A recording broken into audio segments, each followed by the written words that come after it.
Γέμισαν με δημοσιεύματα χθες οι ξένες και οι ελληνικές ειδησιογραφικές ιστοσελίδες, τα οποία αναλύανε το τι συνέβη λίγο μετά τα μεσάνυχτα, τις πρώτες ώρες της Παρασκευής, με την επίθεση που ξεκίνησε το Ισραήλ εναντίον της Γάζας και πώς ακριβώς ξεγέλασε τα μίντια και κατ' επέκταση τη Χαμάς και έτσι κατάφερε εναντίον της πολύ σημαντικά χτυπήματα. Χτυπήματα για τα οποία δεν έχει ακόμα εξακριβωθεί το μέγεθος της καταστροφής που έφεραν, αλλά όλοι μιλάνε για μεγάλες απώλειες και μαχητών της οργάνωσης, αλλά και στρατιωτικού εξοπλισμού, κυρίως ροκετών αλλά και διαρρηματικών όπλων.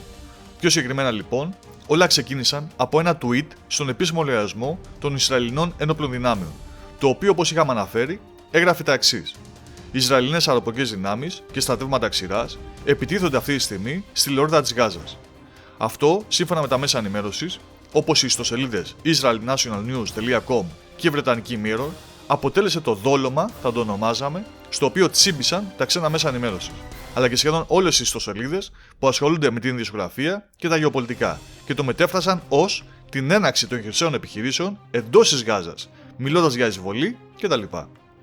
Παρ' όλα αυτά, σε αυτό το σημείο να επισημάνουμε ότι στο tweet δεν αναφέρεται πουθενά καθαρά ότι το Ισραήλ εισήλθε στη λωρίδα της Γάζας, παρά ότι ξεκίνησε αεροπορική και χερσαία επίθεση. Έτσι λοιπόν, μεταδίδοντας την είδηση ότι ξεκίνησε η χερσαία επιχείρηση και ότι τα Ισραηλινά στρατεύματα εισήλθαν στη Γάζα, οι επικεφαλείς των μαχητών της Χαμάς τους έδωσαν εντολή να σπεύσουν στα υπόγεια τούνελ που έχουν κατασκευάσει κάτω από τη Γάζα, ώστε να αμυνθούν από εκεί ενάντια στους Ισραηλινούς. Σε αυτό το σημείο, το δόλωμα είχε πετύχει το στόχο του. Τώρα σειρά πήραν οι ένοπλες δυνάμεις και το βαρύ οπλοστάσιο που διαθέτει το Ισραήλ, που όπως λέγεται χρησιμοποίησε πυράβλους ειδικά για να διαπεράσει και καταστρέψει αυτά τα τούνελ.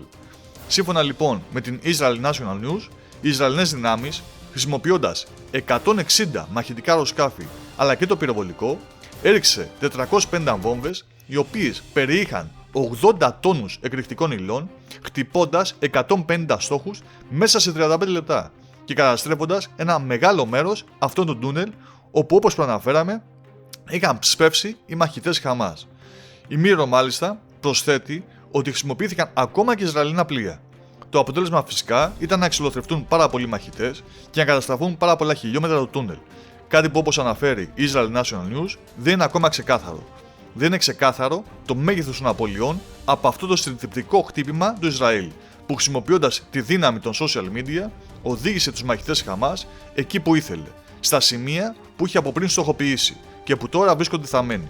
Ενώ η Mirror αναφέρει πως σύμφωνα με πηγές της, οι μαχητές που έχασαν τη ζωή τους είναι περισσότεροι από 200.